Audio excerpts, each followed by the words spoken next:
All right, good evening. Welcome to this very much live edition of the Pop-Up. I am your host, Omari Salisbury, better known as the Big O. Matter of fact, we'll keep it there. I'm your host, the Big O, man. And believe it or not, Mr. Live Director Eric Calligraphy says that we're on air right now. That means we've made it through five days, man. 5 days. You can check your phone, see if the alerts are real here.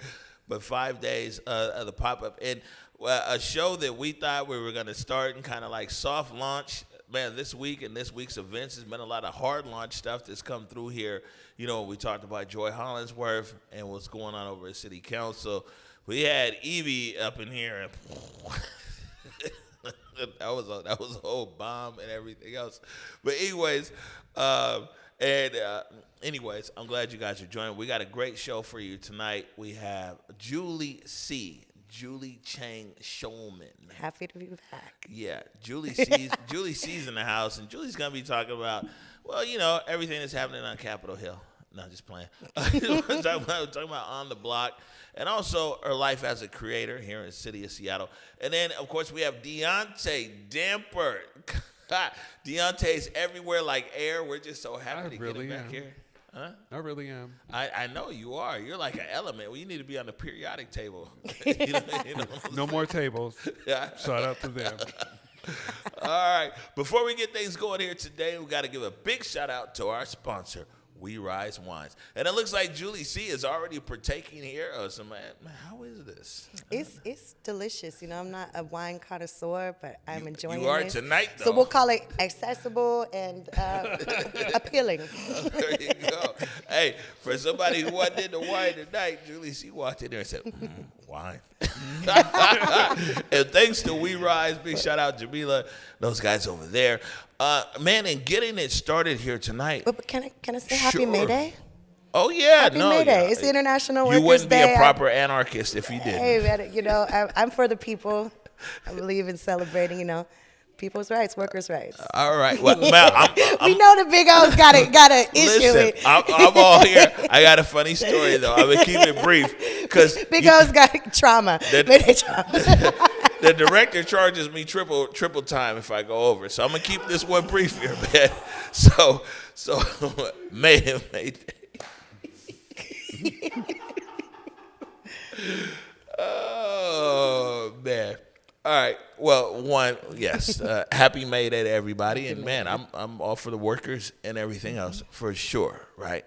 It's just, you know, like one May Day is not what it used to be. And the city is evolving. You can tell it's evolving because for years, May Day was all the people would be like, power to the people. Then you get a fraction of the white people who would go and bust all the stuff up in downtown, and the police would push them out to, like, you know, down south by Costco and everything. Right. It was hella predictable. Every year, you know, we used to cover it, man. And, you know, I don't know what happened. Where's the energy at, Julie C? I mean, there was zero reports of violence, no broken windows. Like, you know, I mean, has the movement evolved? I mean, I'm not asking you to speak on behalf of all anarchists. Yeah. I mean, this obviously.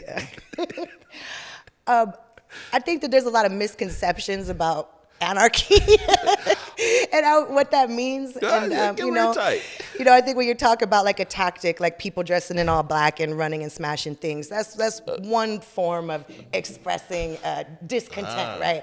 And I'm not speaking for or against that in the moment right now, but the fundamental, the core, for or against, the core about thing about anarchy is really believing in self-governance, and a large part So, of that is about care. I will tell you. And I'll so I tell would you say this. that a lot of people with that ideology right now are really busy caring for their communities. I would tell you this. So this is a story I wanted to get to. I'll be brief. May 29th, 2020.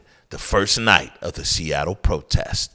Man, this was a night the city hadn't seen before. The next night was downtown with a police car on fire, but this is the first night, right?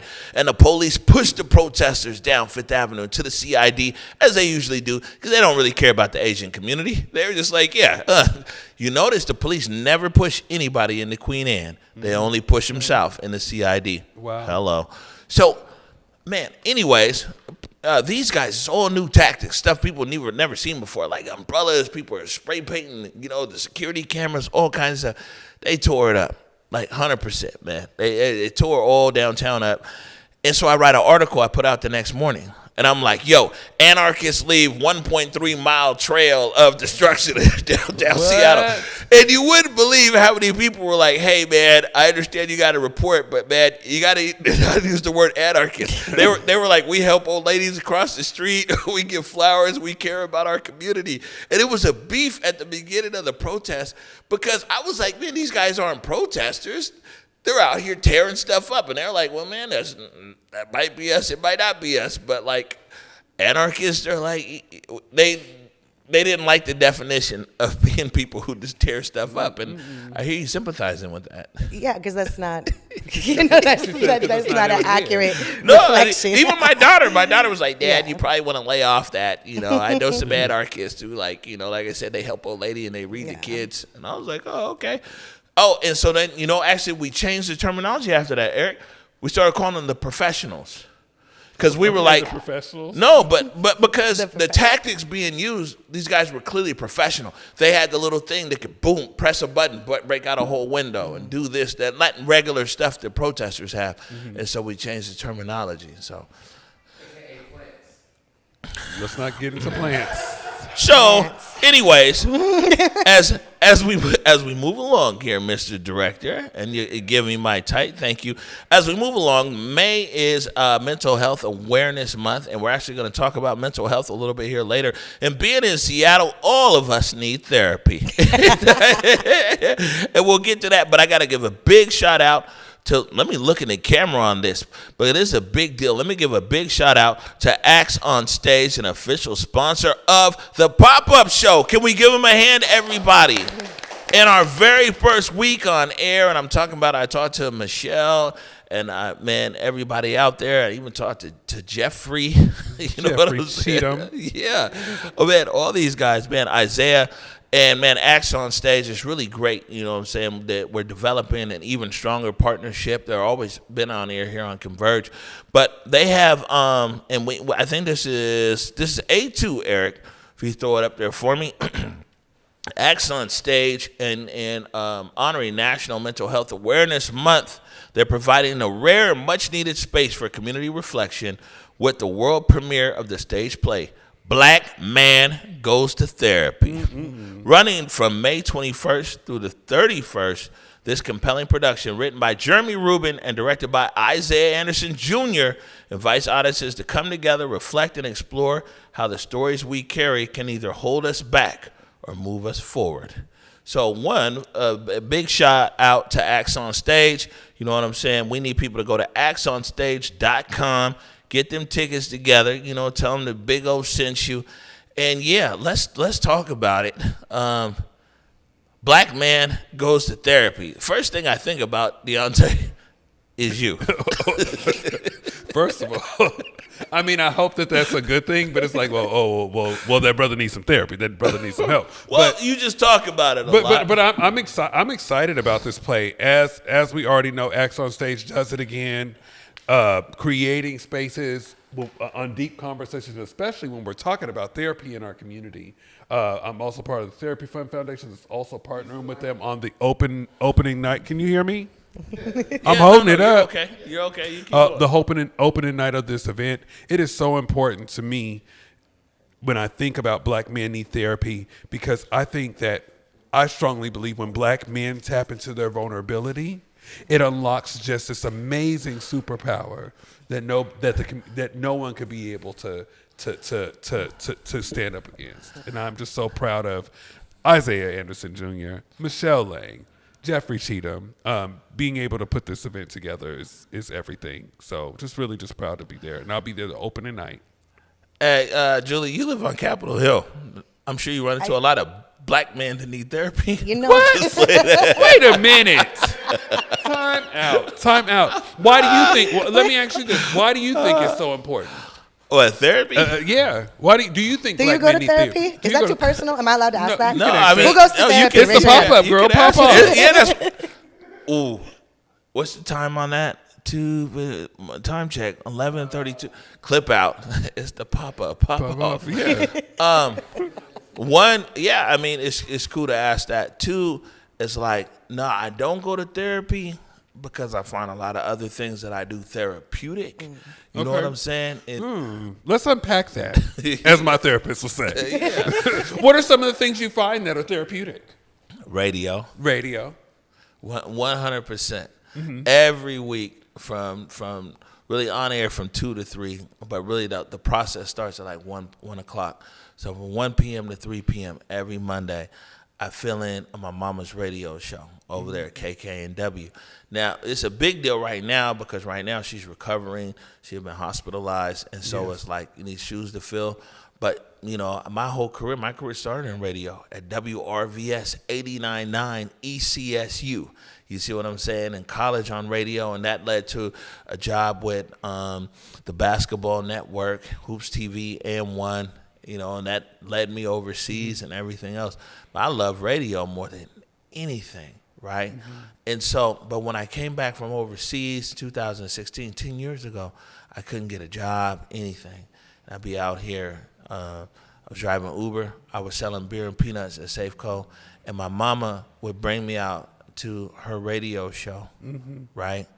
And just because she knew how much I loved media and everything else, and she would make sure every Monday I come out there, so I would stay encouraged until something happened with this Converge thing. And every Monday I got to sit out there. It was just, man, nothing else mattered. And it was beautiful because the show's on Monday.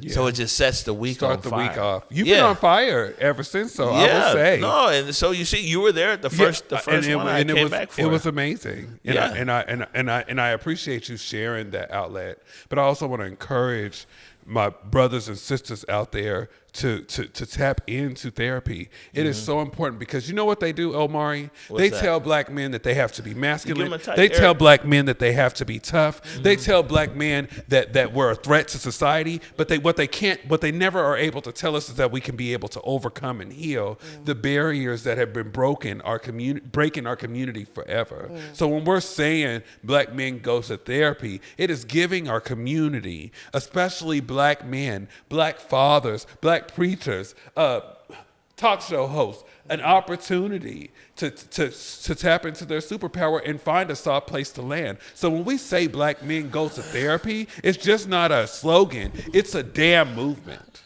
Well, thank you. Anyways, do you go to therapy too? I mean, as as the non-black man, don't be dissing me. I have a question though, because I as the non-black man on the set. Okay. But a big deterrent for me is because I feel like our healthcare system is super challenging to navigate, and so it seems really overwhelming, the process of one figuring out how to access therapy, how to find a therapist, and maybe you could speak to that. I mean, yes, absolutely. You know, the Therapy Fund Foundation eliminates barriers to black healing. We're providing black folks with access to free licensed therapists out here in the state of Washington. Free. Amazing. So please go to the Therapy Fund. therapyfund.com or go online to Instagram. Right, and so, but I think that on a more serious note, and I didn't mean to interrupt you in a rude way, just more of a comedic way because we're on a TV show. Yeah, we on TV. But in a real way, I think that all 3 of us, 4 of us, 5 of us here tonight, we understand certain things about therapy and access and this and that and even challenges. But in a bigger sense, I think that the challenges that we're being faced across our city and on a mental health level that's just not being addressed. and some things that people don't even look at a mental health crisis. And I mean, like for me, some of the crimes that occur in this city, someone is not okay. They're in a crisis. Their mental health for you. Some crimes, I just be honest with you, is just, been going back to the beginning of time. Turf wars, this and that, whatever. Still not okay. But a lot of crimes and gun violence crimes in these cities, in our city and other things, it's mental health related. But it'd be crazy when it's us, you know what I'm saying? And it's our culture and everything else. No one thinks like, what's this person's psychosis? Are they okay? Yeah. You see what I'm saying? When it happens in other communities, it's like, oh, well, we need to talk about mental health. We need to talk about whatever. But, man, someone's mental health is not okay if they think that it's okay to pick up a gun and just murder people. You see what I'm saying? But you feel me? It's just a way that, in like what's happening, something else as far as mental health too, and I got to be mindful of the clock, is we got so many young people that are committing suicide. And that's something that's not really talked about. The suicide rates And the numbers are crazy. are up with black and brown folks in the areas of suicide, specifically black and brown males. And it's important in how you talked about mental health and when people are committing crimes. But the thing about it is, with black and brown boys, we're already labeled. We don't get access to therapy. Sally Mae Johnson, whose family grew up in Queen Anne, gets access to that, but not us. So shout out to Acts on Stage. I'll be there first night. Yeah, what's up? You want some tickets? You want to go see some black people do therapy? There'll be some single black men up in there too. At least they healed, girl. You want to go? Because that's where I'm going. I'm going to cruise. He said they healed. All right, well, we'll butt that. Ooh, 20 minutes. Wow. Okay, mental health is a lot to talk about. Let's keep it moving, man. Big topic. All right. So next thing here is, this is A4 Eric. This is interesting. This is about data centers here in the city. This is from the Seattle Times. It says Seattle Mayor Katie Wilson backs data center moratorium. This is from Greg Kim, Seattle Times. Seattle Mayor Katie Wilson said on Friday, that's today, she's backing a 1-year moratorium on new large data centers in the city, even as developers withdraw their plans following a torrent of public backlash. I guess like 50,000 people was like, nah, man, we don't want that, right? Seattle City Council member Eddie Lynn, South Side, you know what I'm saying, and Deborah Juarez, North End, and Council President Joy Hollingsworth, see dear, see me, said Thursday they plan to introduce legislation this month which will bar new data centers for a year with council approval. Such a moratorium could later be extended by 6 months, according to the proposal. So basically, guys want to build more data centers here. Data centers have been here for a long time, right? They're just inconspicuous in the city.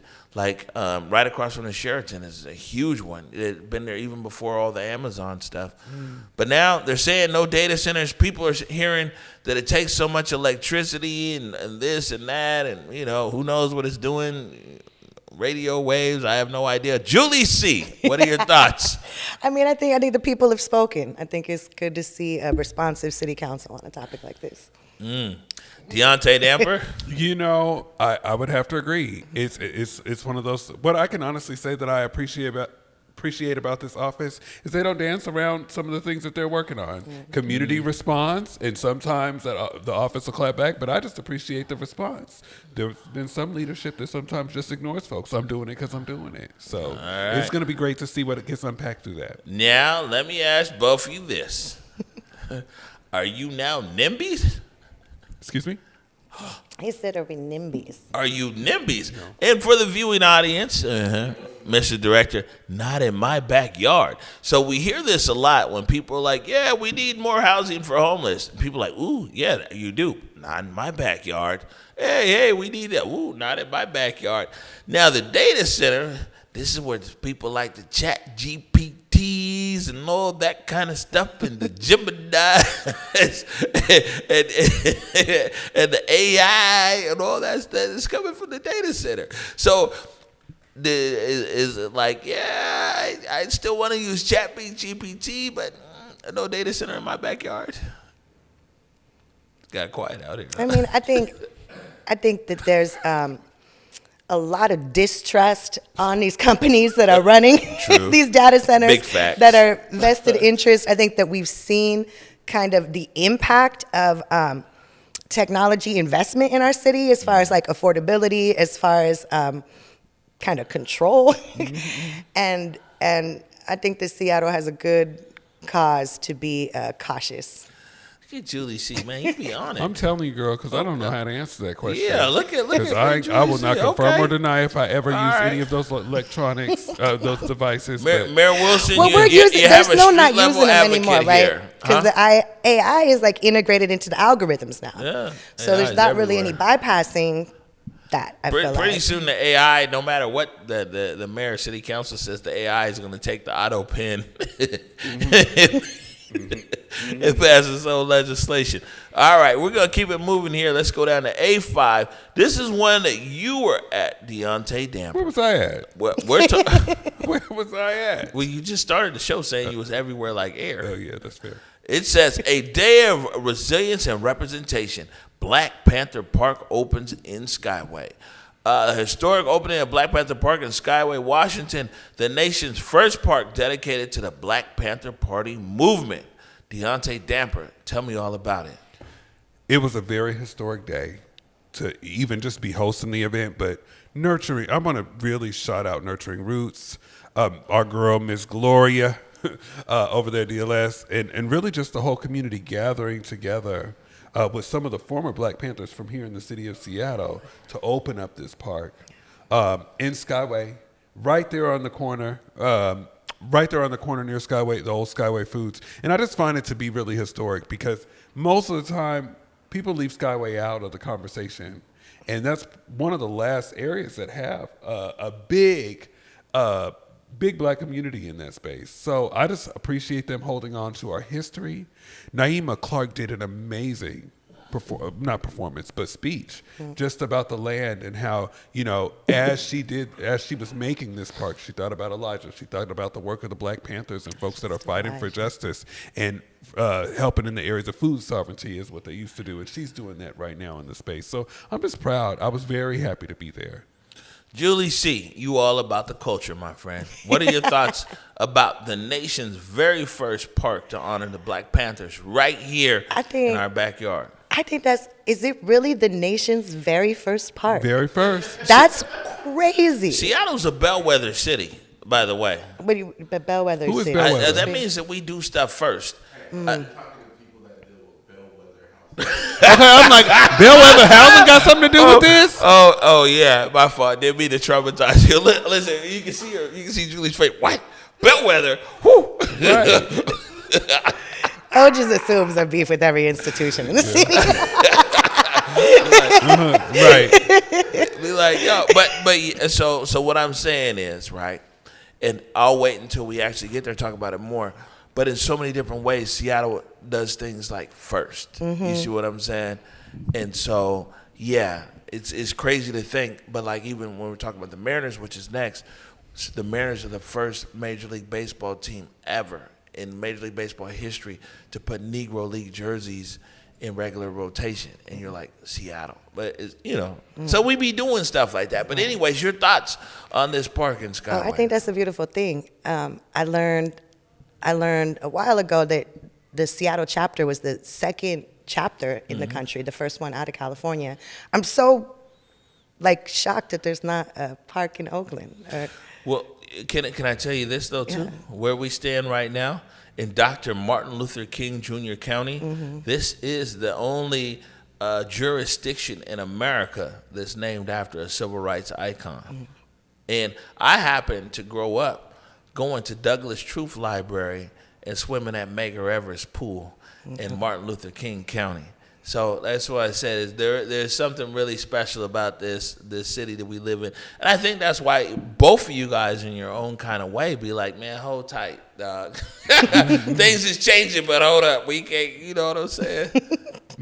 I got to really shout out Naima Clark and Nurturing Roots. I mean, and especially Nurturing Roots, because, being able to overcome all of the obstacles that they have and to be standing in history right now. Yes. So huge shout out 2020 was shifty, but 2026, you are part of history. So huge shout out. If you're not familiar with Nurturing Roots, please tap in with them. 2020 wasn't even shifty. It was shiesty. It was shiesty.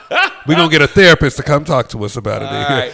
So last up here, this is a good one because it's baseball. It's near and dear to my heart and everything else. We just talked about it, Steelhead Sunday. So let me just tell you, but we'll elaborate a little bit more, Julie, see what I was talking about, is that you've heard of the Negro Leagues, right? Negro League Baseball, right?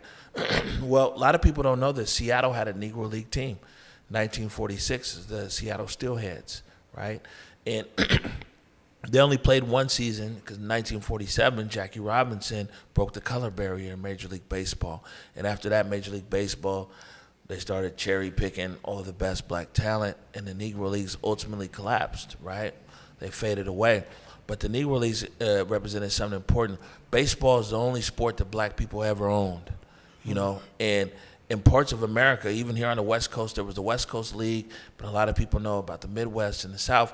It wasn't just a baseball team. It was black people who made the jerseys. It was black people who sold the concessions. It was black bus lines that moved around. It was black motels and hotels because they couldn't stay in white accommodations. So there was a whole economy that was around the Negro Leagues and baseball. And that's why it's something that just never dies. You see what I'm saying? And people hold tight.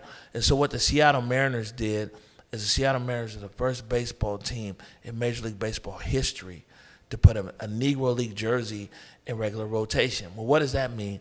That means that like previously, teams have worn the Negro League jerseys, like Kansas City, who the Mariners are playing right now. The Monarchs were a very famous, Kansas City Monarchs were a very famous Negro League team. And Satchel Paige played there. I think it was Jackie Robinson played there. And so once a year, Kansas City will wear the Monarchs jersey. And it's like salute to the Negro Leagues, but it's once a year, right? The Mariners, of all teams that had Negro Leagues in their city, is the first ever to make that statement and draw that line and say that, like, nah, man, this is our history and we own it. And so every Sunday, the Mariners now, they wear the Steelheads, a Negro League jersey. They used to wear a cream-colored jersey, but now they wear the Steelheads jersey. That's beautiful. Right. And I'm going to be there Sunday. Yeah, and DeAunte's going on Sunday. And we were all there. DeAunte wasn't there on this one. I'm getting ready to play, but he's making up for it tomorrow or on Sunday. And, man, I'd love for you. I think there's 9 or 10 more Sundays left. I'd love to get you out to the ballpark. But this is, you guys are hearing right here, this is kind of like a video recap that I did from that very first Steelhead Sunday. They say history belongs to those who tell the story. Well, last night in Seattle, we rewrote the script. Walking into that cathedral of grass and steel, you could feel the air change. The 1946 Seattle Steelheads weren't just a memory anymore.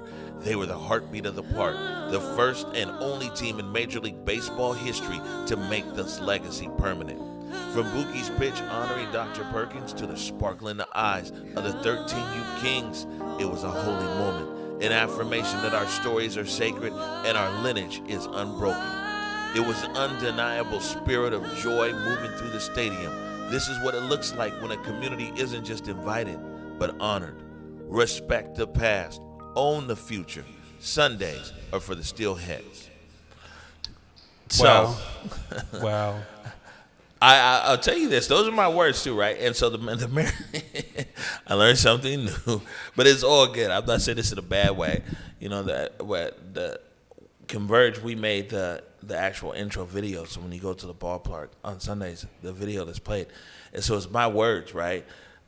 Respect the past, own the future. Sundays are for the Steelheads. Right, and so part of my agreement with them, I didn't realize I gave over all the IP, and so I go to the ballpark. They have the wristbands, they have everything. So but you know, it's like I'm not tripping like that.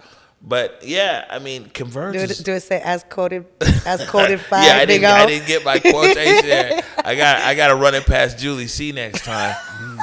But I will say this, like our fingerprints are all over it, and so we're excited for it. You're going on Sunday, and of course, Julie, we're going to bring you in sometime this season. Okay, you have to go to the ballpark.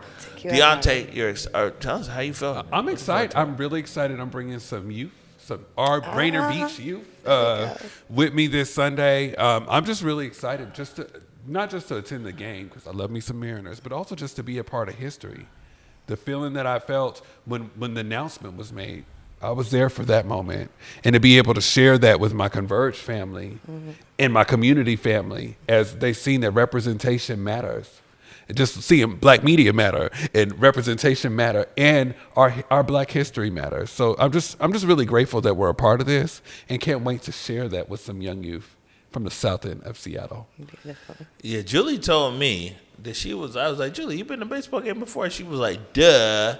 Yeah, the last time I was there is when you invited me. Yeah, it was a Converge field trip. Yeah, I mean, yeah, fun. Did you have wine there too? No, I didn't. No, I didn't. This is already a better experience. Okay. But nah, we need to take On the Block into the stadium. That would be beautiful. You know what I'm saying? I got tickets for you, everything, man. So it's one thing I'll never say no to people about. It's like, ask me for baseball tickets, because You heard it on the pop-up. Yeah, that's the best way. DM's about to be cracking. That I can show you that I love you, because I love baseball. And so you ask me for some baseball tickets, I'm gonna get you some baseball tickets. You know what I'm saying? Ideally, the Mariners, but I have people be hitting me all over the country. Be like, oh, you got a hookup, man. I'm in New York. The Mets is playing. Or, oh, you know, I'm in Kansas City. I'm in Tampa Bay. Man, I buy more baseball tickets all across America than you'd ever believe, because I'm like, how can we give the gift of baseball? Anyways, listen, we're going to take a break. When we come back, DeAunte Damper looks calm and cool, collected right now. Yeah. But last night, he was lit. And when I say lit, he was lit. At the Seattle Black Film Festival, the first night, the opening night, we're going to talk all about it. You know what I'm saying? So excited. He was on the purple carpet. The purple carpet. The purple carpet. Oh, man. Yeah, it must be me drinking the wine. And so much more. Look, don't go nowhere. You're watching The Pop-Up.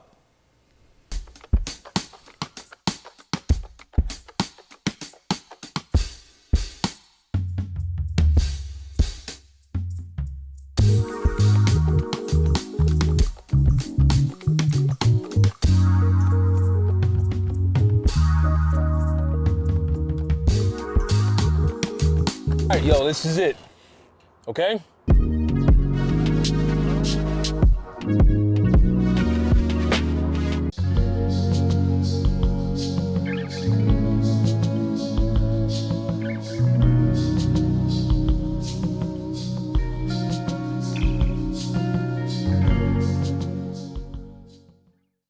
Now's your chance to join the Days to Come Reading Challenge to ignite the civic imagination needed for racial repair in Washington state. Read, discuss, and take action until Juneteenth to bring Dr. King's vision of a truly just society to life. Visit saarcpnw.org for more information. Yes. All right. And here I am back again. I think you got to give us a time check when you go to commercial break. You won't believe it, man. Ran in. Anyways, welcome back to the pop-up. Hey, Charlene. Charlene has now entered the chat. Anyways, so DeAunte Damper. We're talking about the Seattle Black Film Festival. It's amazing because, like, in 1 week, I can actually talk to you about 20 different things that you actually be at, bro. And I done been here almost every night, okay? I mean, it's wild, man. So anyways, first and foremost, Seattle Black Film Festival. We had Jazz from Seattle here yesterday. Jazz was telling us, and, you know, she was like, people think film festival, they be thinking black films and this and that, but it's well much more. I was like, yeah, well, I kind of make films, so I want to hear about the films. But she said that it was going to be amazing, that there was going to be a purple carpet, that there was some kind of VIP lounge, that there was some kind of whatever. Like, Listen. DeAunte. Listen. What I thought the Seattle Black Film Festival was going to be, they far exceeded my expectations. It was a magical moment. And I understand why they had the purple carpet, because it felt like all of the black filmmakers and presenters, they should feel like royalty. It was a moment. It was such a moment to be able to sit by Miss Vivian Phillips and Lex Scope and have them go back and forth and just talk about the history of black films in our community. Even as much as our elders, such as the Arungas, were there, Miss Arunga was there. I also got to chill with my little godson was also there, who's a year. But it was a community event to celebrate black art and black joy, and to be able to come on the stage and open up the film festival to highlight the work of Converge that is also a part of this history. I'm just so excited about this week. I couldn't make it there tonight, but I will be there Saturday and I'll be there Sunday nights. Now, you're hosting are you doing the outro party too? Yeah, I'm doing the outro party at Metier Brewery. Rap party? Right after I leave the Mariners, I'm going straight to the rapper party. So you going from Steelhead Sunday to the park. Man, you do it moving. So now look, we had to break into the vault earlier. And, Lord. We were actually looking for your worst outro from your purple carpet. We just thought this would be a great place to embarrass you on live TV. But it turns out though, that it's all of them are actually pretty good. I had to try to color it myself though. So okay. Never mind the coloring here. But here is a video from one of your takes from last night on the purple carpet. What?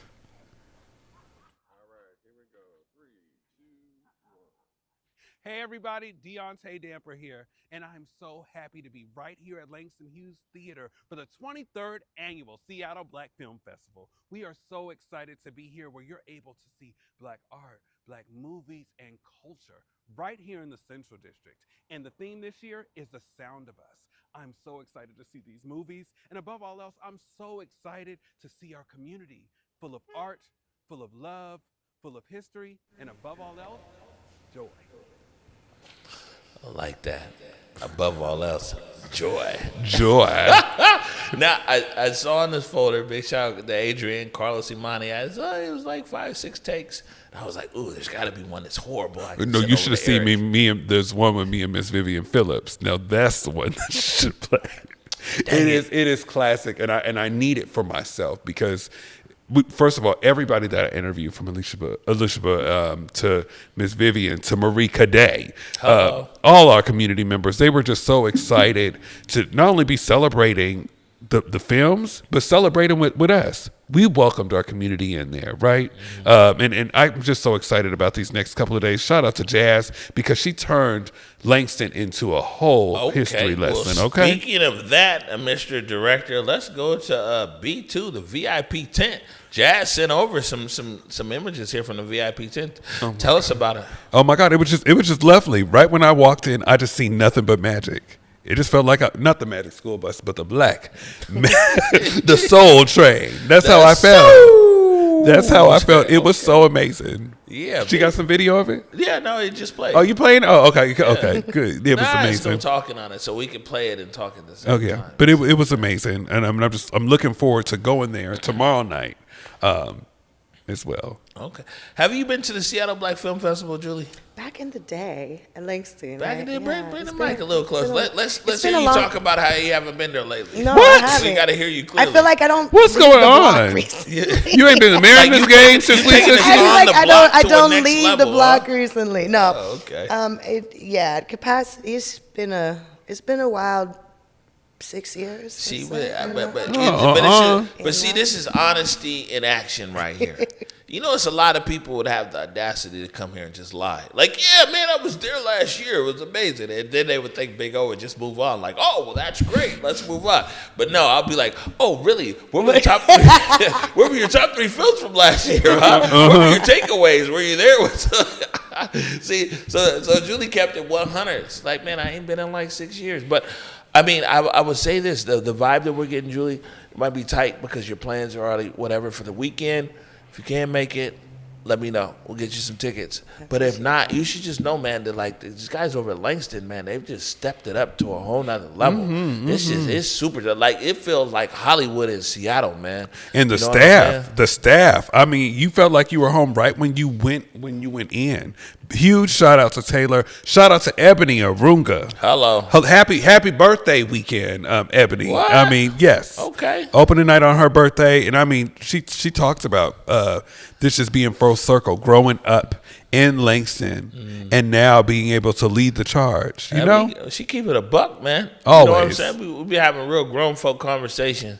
I like talking to Ebony too. Yeah. Because you know I be cussing a lot and everything. Mm-hmm. I know my mama be like, son. But you know, I can just be myself on the call with Ebony. You know what I'm saying? Sometimes you gotta be like, well, section 3, paragraph 5, section 2, and you be like, oh, I hate this call. But you know, I be on a call with Ebony. I'm like, first of all, what's happening, gangster? Like, what's up? Well, good stuff. So 2 more days of that. I do want to give a plug because Sure. I was trying to remember. So tomorrow at the film festival Okay. at 7:30, there's a film that was produced by one of our former mentees, Josh Nucci. Josh Nucci. Josh is his own, amazing, creative, multifaceted storyteller, musician. But that movie is going to be at 8:15 at Langston. That's tomorrow. So I believe I will have to be at that. Come on. It's called The Gary Hammond Story. Pass the baton. What? He And made so the Gary's getting like the Lifetime Achievement Award. Gary, saxophone Yes. Gary from the block. So it is. It's really Look dope. at you. You I'm just really pulled that out excited. your pocket, huh? No, I Just had to like- remember. I was like, let me make sure.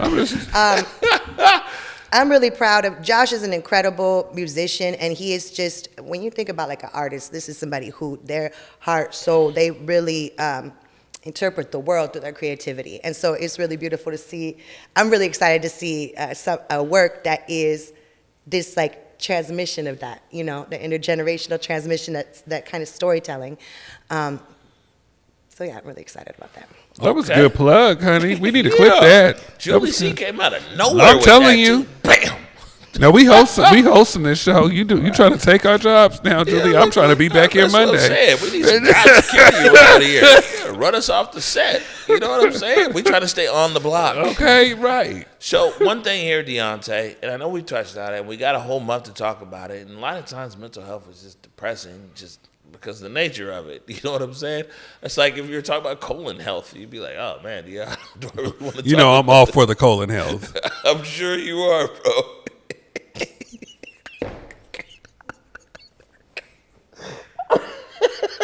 You made him giggle. Just looking in the camera.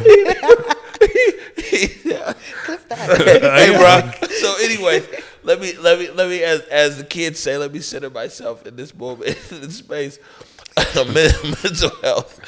This was 1 year ago this month, and we reached out to you and we said, DeAunte, we want to be able to create a PSA, encouraging people to check in and checking on their mental health and everything else. We'll play that right now. Hey everybody, DeAunte Damper here, and we at Converge want to talk to you about something really important, your mental health. Life throws us ups and downs, and it's so easy to get caught up in the hustle and forget to check in with ourselves. But let me be the first to tell you that taking care of your mind is just as crucial as taking care of your body. Now, mental health, it ain't no joke. It affects how you feel, think, and act. It impacts your relationships, your work, and overall well-being. And just like physical health, that has to be prioritized. Now, for myself, mental health means being able to handle life's ups and downs with a clear head and a clear heart. And it means feeling good about myself and having healthy relationships. And being able to contribute to my community. So come walk with us. Let's break the stigma of mental health and let's talk openly about our struggles and support one another. I need you to remember that if you're going through a tough time, don't hesitate to reach out for help. There are people who care and resources out there to support you. Remember, walk with love. Your mental health matters. All right. So first and foremost, man, have you trademarked Walk with Love yet? No, I probably need to. Bro, you've been pushing that for like the last few years, man. But you want to know why? I think that when we're talking about mental health, like I needed to learn how to love myself, and it wasn't just a slogan that I was just saying in the space. Like it took a long process, and being able to finding a safe place to land with my community and coming out of treatment, and even being in this new body of being sober, Like it took me a long time. It took me 38 years to finally start tapping in with loving myself. So while I'm telling folks to walk with love, it's love yourself. And once you start loving yourself, everything around you just becomes nothing. To me, nothing around me. Everything around me becomes love. So when I say walk with love, it is around my mental health. It is me affirming that I love myself and I love you, and I'm willing to walk with you anywhere. So it's great. That's a great reminder that one, I need to get a trademark. But above all else, that sometimes love is all we have, and my mental health matters. So walk with love. Walk with love. Any thoughts on that, Julie C? Yeah, you just listen. Julie's like, I'm willing to walk with you with love as long as we're walking on the block. Okay, right. Julie C stays on message, bro. You know what I'm saying? She's like, yo, if it's on the block. Good stuff. You're going to stick around for us, right? I will. Okay, because when we come back, we get ready to learn more about On the Block. You're watching the Pop-Up. Pop-Up. Hello.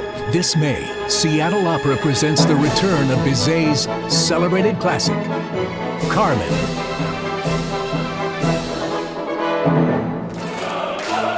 A mesmerizing story of obsession, dazzling sets, elaborate costumes, and iconic melodies make Carmen irresistible. Don't miss Carmen, May 2nd through 17th at McCaw Hall. Details at seattleopera.org.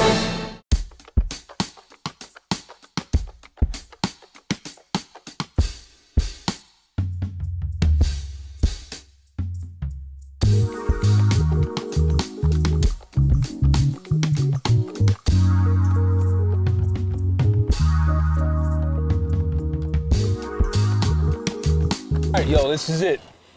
Okay?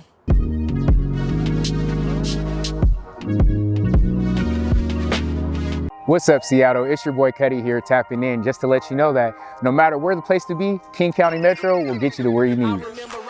It could be a ride to the airport, whether you're taking off or touching down, King County Metro, or a game. So save yourself time with traffic and get into places like Westlake Center, Pike Place Market, or even the waterfront.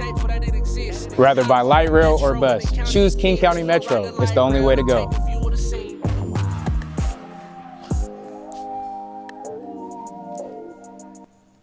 All right, welcome back to the Pop-Up. I am your host, the Big O. And right now, we talking about Julie C. What's happening, Julie? What's good? Thanks for having me. No, it's good to have you here. It's been a fun time. I'm in good company. Yeah, and you know, the last time, at least me and you were here, you know, it was, man, I don't remember it that much. Yeah, I was going to say, what was the last time? It wasn't memorable. I mean, no, it was memorable, but it was like a lot of the same stuff we always talking about. You see what I'm saying? Mm-hmm. And, you know, some of those things aren't the positive things in our community. Mm-hmm. And so I'll just leave it there. But that I'm just happy to have you back here. And we're talking today about On the Block. And I feel fortunate to be somebody who was in the mix. Not in the actual gumbo pot like you. But you know what I'm saying? Oh, you're in your own gumbo pot. But yeah, but like, I mean, we're literally like right across the street. You know what I'm saying? For right. years. Because Converge had an office right there on 11th and in between Pine and Pike and everything else, and to see what On the Block is doing. And so real quick, what I want you to do, and not even real quick, in your own best way, I want you to tell our audience a little bit about yourself and On the Block. And then after that, we're going to play this video that I took of an On the Block event back in December. You know, I used to struggle a lot with my introductions because I wear a lot of hats. But these days I'm going with Julie C. I build creative solidarity for collective liberation.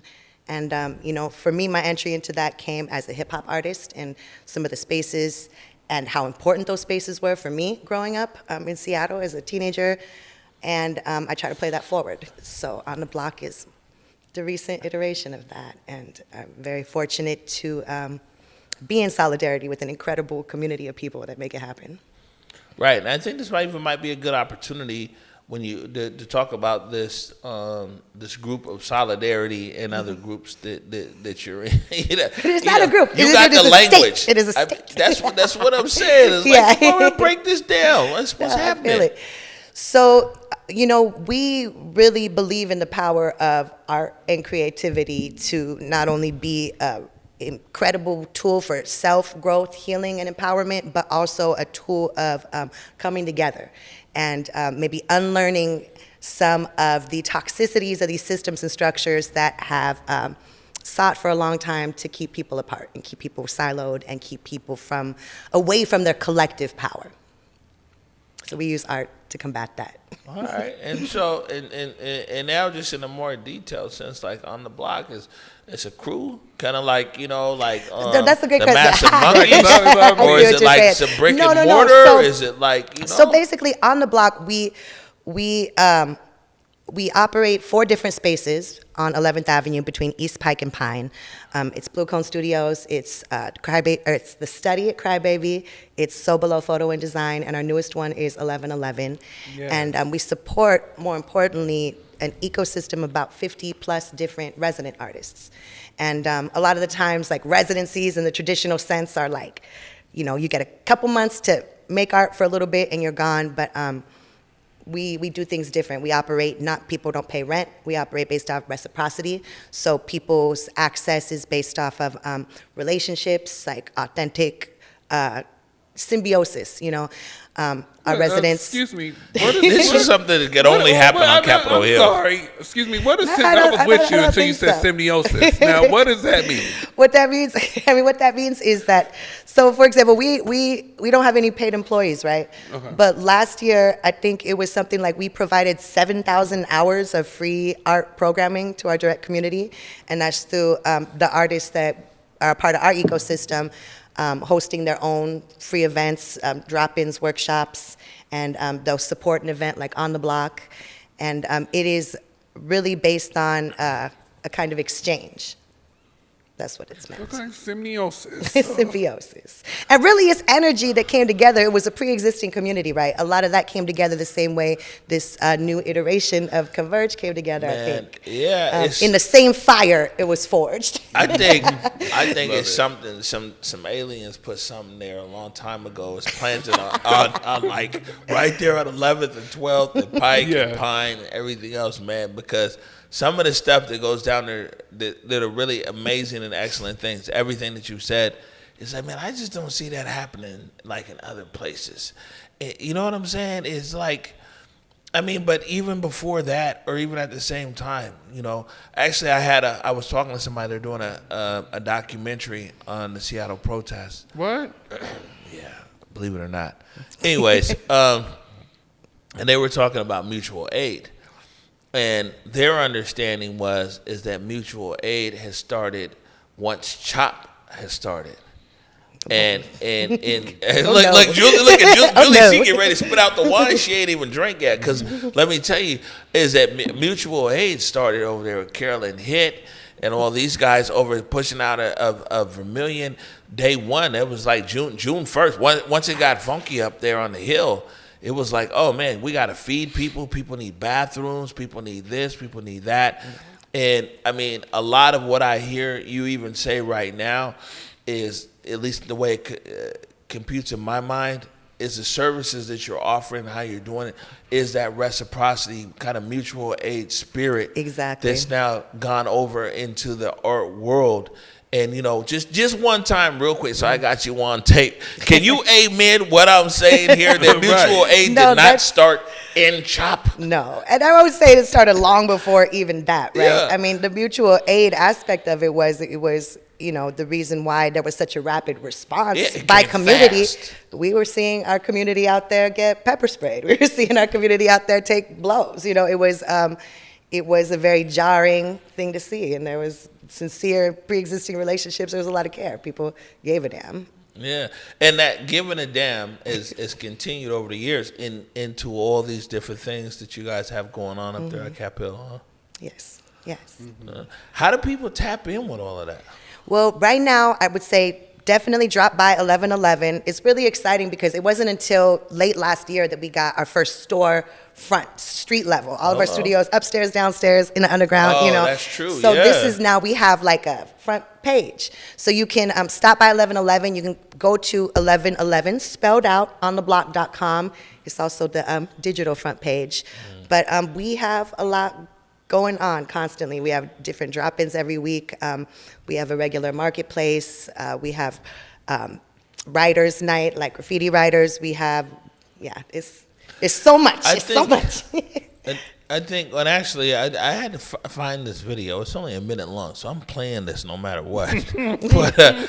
But I think what's really dope is every time I talk to you, I'm reminded that our culture and that like hip hop and so many things that, in a sense, I'll just be honest, it's died in so many other places, but it's alive in what you guys do.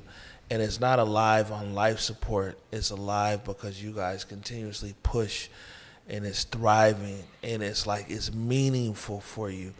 And, you know, like in today's society where everything is just so fast, or it's packaged, or it's imaging, the one thing about you guys in the movement is it's like it means something.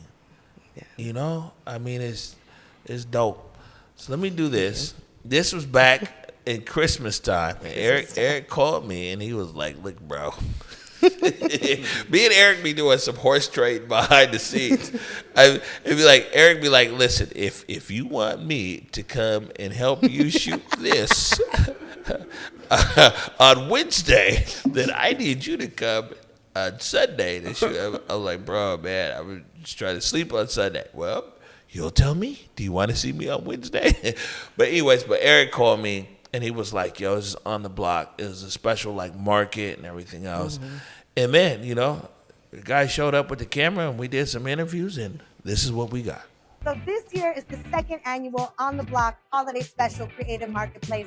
We bring together lots of different local vendors, artists, creators of all kinds to come gather, share with each other, sell their works for the last-minute shoppers for the holidays, but really also a way to raise funds and celebrate each other. Something that we do for the community. We try to lock in with all the vendors, trying to get people to buy local. It's way better to buy local. I don't like giving them other people my money, so why not give it to my friends, my community? I think a part of On the Block has always been like being able to give others platforms for things and avenues that they may have not had before. You know what I mean? So this is like, you know, it's not as structured. So it's like you could be starting off, you could be well established. So it's for different various levels of the game. We got streetwear, we've got jewelry, we've got vintage, we've got a little bit of everything. I think there might be some body butter in here somewhere. On the Block is about uplifting. We say building a hyper-local creative ecosystem. What comes to mind immediately is just love, you know, the people feel it in your heart. All right. Well, DeAunte, I think I'll go to you first here. Yeah. We're mentioning body butter. I want to know where that body butter is. Well, I'm glad you asked because Batter Body Butter is doing a maker station on Saturday. Okay. First Saturday of the month, actually. Acacia and Batter Body will be doing. You can make your own. You can like blend. Is that Acacia Corson? Yeah. Oh, I love it. Yes. Oh, we covered from Piece of Red 4 Velvet years ago. Yeah. And then she's also, her and her husband are dropping a new album in June.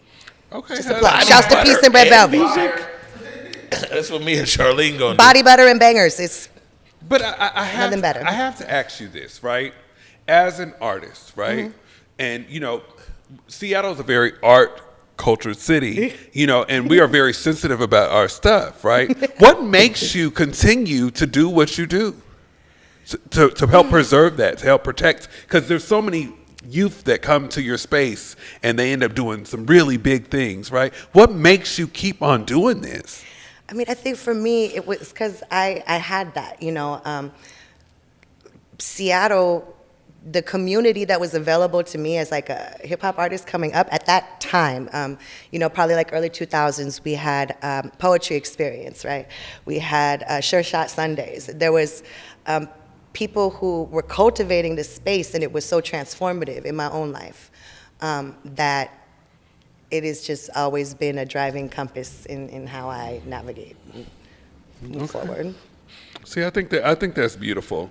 I mean, because I know that there's some young artists that are watching. What's some advice that you can give them to start tapping into their selves? Oh my gosh. I mean, I would say to broaden broaden how you view your creativity beyond being a product and making products. I think the creative process in itself is so valuable, but we have been really trained to think of that value only in what we can translate monetarily, which within creative industries is a very narrow slice. And I think that a lot of artists coming up are trying to conform themselves into, okay, I gotta do this, I gotta do that, I gotta, increase my visibility, spend a lot of time making content for these systems. And they get stuck in emulating steps for this myth of meritocracy that doesn't actually even exist, right?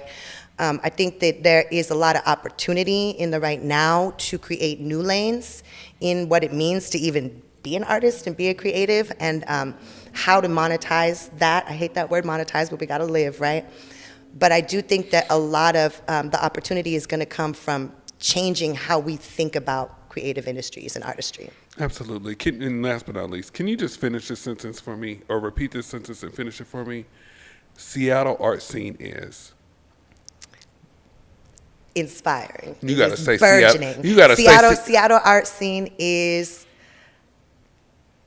so tremendous. It's tremendous. I think that we have the skill level, the dedication. I think is. I haven't been to a lot of places. I traveled a bit though. And I still feel like Seattle, like in every sort of sector, people are killing it. And a lot of folks bemoan that there's no, corporate creative industries here as far as entertainment. But I think that there's a part of that has increased sort of the skill level here. Like people are really dope here. And I think that when we learn how to embody that as a city and create our own locally based creative industries here, and work together around that, whether it's media, whether it's music, fashion, if we stop trying to emulate these industries that are dying, that have been corporate dominated for the past however long, and do our own thing together, we can really sort of change the trajectory of how things have been going. Yeah, I feel you on that, in the sense like Converge, we could be so many different things, right? And we could be a platform that, believe me, on IG has way more than 20,000 viewers. We could have hundreds of thousands. We could have so many different things. Because, going tight on this is that, yeah, we black media and we own all of our shit. You see what I'm saying? So we can make whatever we want to make. But we choose to make the content that we make that's uplifting, that puts pain where it ain't, that tells a different story. People told us years ago, you got to make things under a minute. We're like, how can we talk about black joy in under a minute? We have real stories to tell. I only say that it's like, I think that like Converge, one, you kind of represent the artist community and the different communities out there. We never really been in that lane, but I think that we're prolific artists here, that we put out a visual art or art every day. We put out a mini doc a day. We're some of the most prolific artists in the city, although we don't live in that lane of like, hey, we're doing art, but we do. No matter what, you know what I'm saying? Up all night, up all day.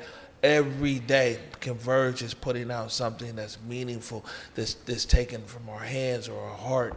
You know what I'm saying? And whether it be an iPhone or a cinema camera, and everything else. But I guess the point that what I really wanted to make, that I heard you there, that it's like in Seattle and maybe other places, is really that focus that like this is art. It's not commercial to us. We know how to make commercial stuff. We know how to be able to make clickbait.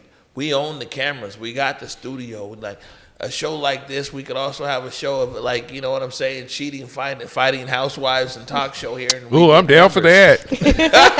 Know a couple of hoes I want to fight. But it takes a special kind of discipline and love for your art to be like, I could do this, and I could take off like a rocket. Or I can stay true to who I am in my art, and we grow slowly, and you end up taking the blows when you're that kind of artist, because every little thing hurts you, and it puts you here because you don't have all these other things to insulate you, That's a life that we live here at Converge as well. So, it's refreshing to hear you say that. It's reaffirming to our mission. That's good. Converge I think is absolutely artistry, right? Media, storytelling. I believe that everybody is actually an artist. I think that we have a very small scale of humanity where art was a commodity. And it's interesting the way the technology is going with AI. It's about to shift everything, right? The reality is that the creative industries, even media industries, all of it, what has been the metric of success has really been how much you can make or generate for someone else. And I think that we're entering into an era technologically where that just can't be the case anymore. It can't sustain, right? So I think a city like Seattle has a lot to offer that conversation. And the more that we get together and talk about it and be strategic and really collectivize what are very limited resources. I came across a statistic that said 60% of people in this country don't have what they need to survive, right? Mm-hmm. I think that people who are creatives, who are artists in this environment is probably even more. But I think that together we can, and I think that it's time to start those conversations now because we're gonna need to. All right, this is good stuff. Looking at the clock, I see I'm 8 minutes over. Are we? Yeah, director Eric Calligraphy don't play. He needs his I was gonna start singing. That being said, we're gonna go around the horn here. We'll start with you, DeAunte Damper. Any last words, and how can people catch up with you? And I'm guessing that's your camera. This is my camera. Hello, everyone. If you have anything you want me to know, please feel free to reach me at DeAunte@whereweconverge.com. We Live in Color comes on every Thursday. I will be at the Mariners game this Sunday, and then at 6 p.m. I will be at the closing of the Black Film Festival at Métier Brewery with Jess Money and our friends from Langston. But just feel free to tap in. Appreciate you. All right, good stuff. And Julie, see, that's the teleprompter right there. You see that? That's your camera right there. You can find me all platforms at JOULESEA. That's Jules C, like a unit of energy. That's probably the easiest way. Oh, okay. I'm a geologist. No, really. Yeah, when you're talking about a joule of energy, I'm like, oh, okay, we speaking the same language. You're going to have to talk. Wow. All right, man, we can learn something new. Eric Calligraphy, anything for you? Next week, can we do your setup over there? You be having all this stuff to say, and then we running on set, off set. You said you was going to build like your poster area back there. Oh yeah, I'll get to it this weekend. You know where to find me, and if you don't, Eric said love, peace, and hair grease. Absolutely. All right, that being said, man, thank you to everybody tuning in for a whole week here, man. I told my good friend Kevin Martinez when we were getting ready to launch this show, I said, listen, we're launching it in real time with our people. And I told him, I said, I'm not worried, though, because with Converge, we don't have an audience. We have a community, and there's a difference there. And so we can expose ourselves. We can make it's okay if this isn't perfect, that imperfect, because we're talking to our community. We're not talking to our audience. That being said, to our community, man, I love you so much. Thank you for your support. Make sure and tune back in Monday at 9 p.m. where we'll have Angela Rye sitting here. I think we're going to be talking about the Voting Rights Act and what happened and what the Supreme Court just did. Otherwise, man, until next week, we're out of here. Peace.